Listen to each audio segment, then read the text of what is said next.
अस्सलामुअलैकुम dear students, welcome to Kashmir skills hub. कैसे हैं आप सब। आज हमारा एमएस एक्सेल का लास्ट लेक्चर है। पिछले लेक्चर में हमने इफ़ फंक्शन को देखना था, जो कि लेक्चर लॉन्ग होने की वजह से रह गया था।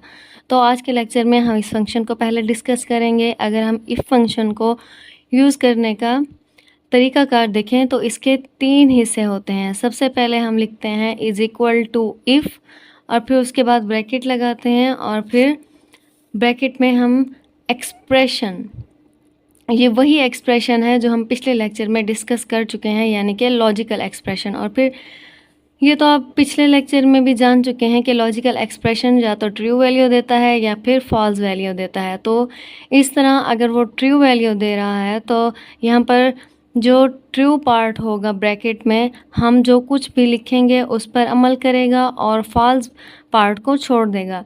और दूसरी तरफ अगर रिज़ल्ट आता है फॉल्स, तो ये क्या करता है, ट्रू वैल्यू को छोड़ देता है और फॉल्स वैल्यू पर अमल करता है। यानी अगर एक्सप्रेशन ने ट्रू वैल्यू दी है तो वो फॉल्स पार्ट को छोड़ देगा, और अगर एक्सप्रेशन ने फॉल्स वैल्यू दी है तो वो क्या करेगा, ट्रू पार्ट को छोड़ देगा।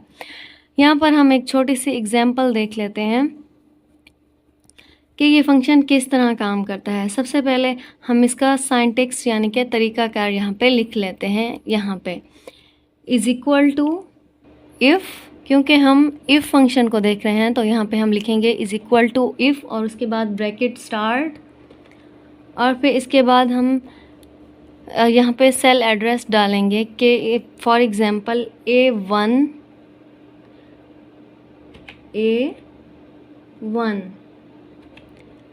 क्या है, बड़ा है या बराबर है किससे, 50 से। 50 से तो क्या हो जाए, पास या फिर फेल। जब हम कोई टेक्स्ट प्रिंट करवाना चाहते हैं तो हम उसके लिए कोटेशन साइन लगाते हैं। तो यहाँ पे हम कोटेशन साइन लगाएंगे, पास या फेल, और फिर हम उसके बाद एंटर प्रेस कर देंगे। तो ये हम यहाँ पे फार्मूला आपको मैंने समझा दिया है। उसके बाद हम ब्रैकेट चाहे ना भी लगाएं तो यहाँ पे हमारा आंसर मिल जाता है।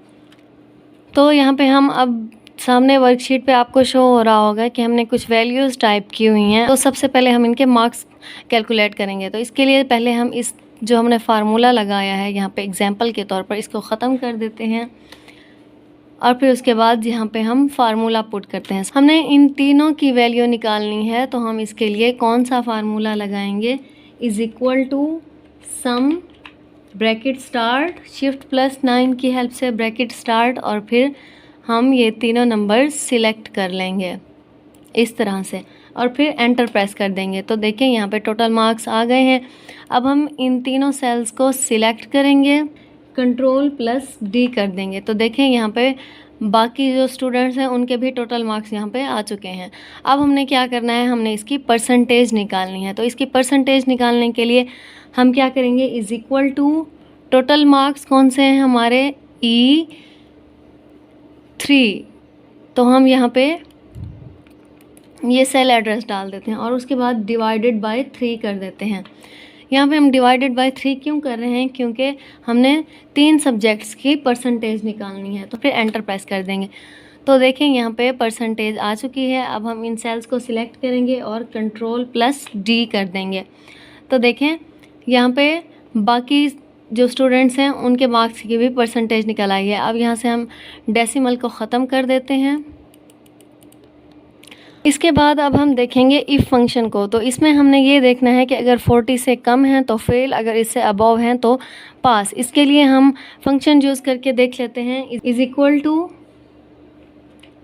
इफ़, शिफ्ट प्लस 9 की हेल्प से ब्रैकेट स्टार्ट,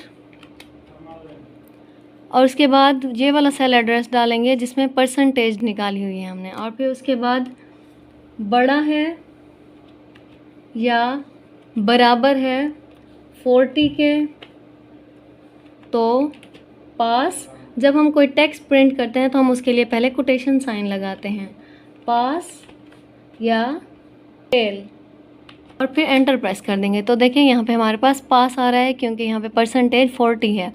और उसके बाद हम इन सेल्स को सिलेक्ट करेंगे और Ctrl+D कर देंगे। तो देखें यहाँ पे क्योंकि परसेंटेज सबकी 40 से अबव है तो यहाँ पे 40 आ रहा है। अगर हम यहाँ से इनकी किसी सब्जेक्ट में से इनके मार्क्स कम कर देते हैं और फिर एंटर प्रेस कर देते हैं तो यहाँ पे उसी लिहाज से स्टेटस भी चेंज हो जाएगा। देखें अभी भी ये 40% पे आ रहा है तो यहाँ पे इसलिए पास आ रहा है। अब हम अगर इससे भी कम करके देख लें तो देखें अब यहाँ पे जो परसेंटेज है वो 36 आ चुकी है, तो इस वजह से यहाँ पे स्टेटस फेल आ रहा है। इसके बाद हम देखेंगे कि MS एक्सेल में हम चार्ट कैसे बना सकते हैं। अब हमने ऊपर जो डाटा लिखा हुआ है इसको चार्ट पर रिप्रेजेंट करते हैं। तो इसके लिए सबसे पहले हम इस डाटा को सिलेक्ट करते हैं।